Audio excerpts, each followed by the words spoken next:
Something just shifted in this war. And most people are not fully understanding what it means yet. France has deployed its naval forces to the Middle East. The Charles de Gaulle aircraft carrier, 8 frigates, 2 amphibious helicopter carriers, a nuclear-powered attack submarine, and allied warships from Spain, the Netherlands, Greece, and the UK joining the formation. This is the largest French naval deployment to the Middle East since the Gulf War of 1991. Macron himself called it unprecedented.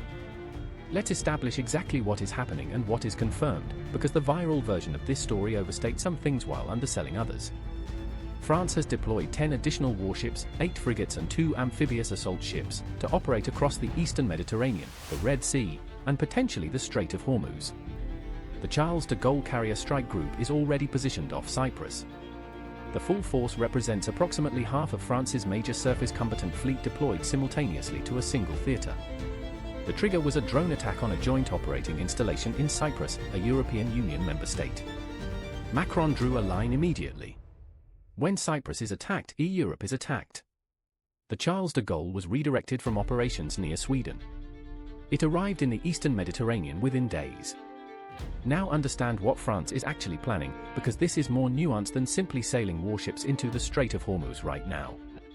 Macron announced a planned defensive escort mission to gradually reopen the Strait of Hormuz, but specifically stated it would begin after the most intense phase of the conflict has ended. The mission is described as purely defensive and purely escort-focused. No timeline has been confirmed for when active escort operations begin. 2 frigates have been pledged specifically to support the expanded Hormuz mission under the European Union's existing maritime security framework. This is not a declaration of war against Iran. It is a coalition forming around the principle that the Strait of Hormuz must reopen, and that the nations most dependent on it are now prepared to use naval force to make that happen. Now understand what Trump called for. Writing on Truth Social, he specifically named France, China, Japan, South Korea, and the United Kingdom, demanding that nations affected by Iran's attempted closure send warships to keep the strait open and safe in conjunction with the United States. France responded first and most visibly. The United Kingdom already has naval assets in the region and is hosting bombers at its Cyprus base. Japan and South Korea import more than 80% of their oil through Hormuz, making the closure an existential economic threat. The Charles de Gaulle herself is a formidable asset. A nuclear-powered aircraft carrier, the only one outside the United States Navy. She operates Rafale M fighters capable of long-range precision strikes with Exocet anti-ship missiles and Scalp cruise missiles. Her escort destroyer carries Aster surface-to-air missiles capable of intercepting aircraft and missiles at ranges exceeding 100 kilometers. The coalition forming around Hormuz now includes American carrier strike groups, French naval forces, British assets, and potentially Japanese and South Korean contributions. Against that, Iran has fast attack boats, shore-based missile batteries, mines, and drone swarms, asymmetric tools designed to threaten individual vessels but facing a fundamentally different challenge when confronting multiple advanced navies simultaneously. Iran's blockade strategy was designed to deter individual shipping companies and individual nations. It was not designed to hold against a coordinated multinational escort operation backed by carrier aviation. But here is the important caution. Senior analysts have noted that Iran needs only to strike occasionally to keep insurance companies away from the strait, regardless of naval presence. The physical reopening of Hormuz requires not just warships but a willingness to absorb and respond to Iranian fire. And that threshold, shooting back at IRGC naval forces, carries escalation risks that every nation in this coalition is carefully calculating. Macron has been explicit. This is defensive. This is escort-focused.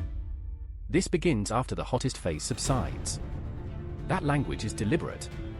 France is positioning itself as a credible security partner for the post-war regional order, not as a co-belligerent in the current strikes. But 10 warships. The Charles de Gaulle. A nuclear submarine. Coalition allies from across Europe. And Trump publicly demanding Japan, South Korea, China, and the UK add their fleets. What began as a bilateral US-Israel operation against Iran on February 28 is now drawing in the naval forces of multiple continents. The Strait of Hormuz, 21 miles wide, is becoming the most contested body of water on Earth. Well, I want to come back to that in just a moment. You're referring to the diplomacy with President Trump's son-in-law, Jared Kushner, and his envoy, Steve Witkoff. But Just to continue on this, Iran is sending its drones and its missiles into your neighboring countries, American allies throughout the Gulf. Before the war, your government traded with them, you had relations with them. If your government survives this conflict, how do you go back to doing business with countries you're sending drones into and hitting civilian targets? Well, obviously, these are the countries who have given their soil to American forces to attack us. So what can we do? We just sit and watch that American forces are attacking us from their soil, and but your drones are going into civilian areas and hitting plants and hotels and civilians. No, this is not the fact. We are only targeting American assets, American installations, American military bases. Everything belongs to Americans. And this is a fact that they are using their soil. There are many examples. Just yesterday, they, attacked our islands using HIMARS artillery rockets, which are low-range, rockets, and they used the territory of UAE to attack us. A week ago, 3 F-15 jet fighters were shot down, apparently by a friendly fire in Kuwait, but nobody asked what they were doing in Kuwait. They were using Kuwait and, airspace of a neighborly, a friendly country to attack us. So it is obvious we cannot just, remain, well, so many of these countries are part of CENTCOM, but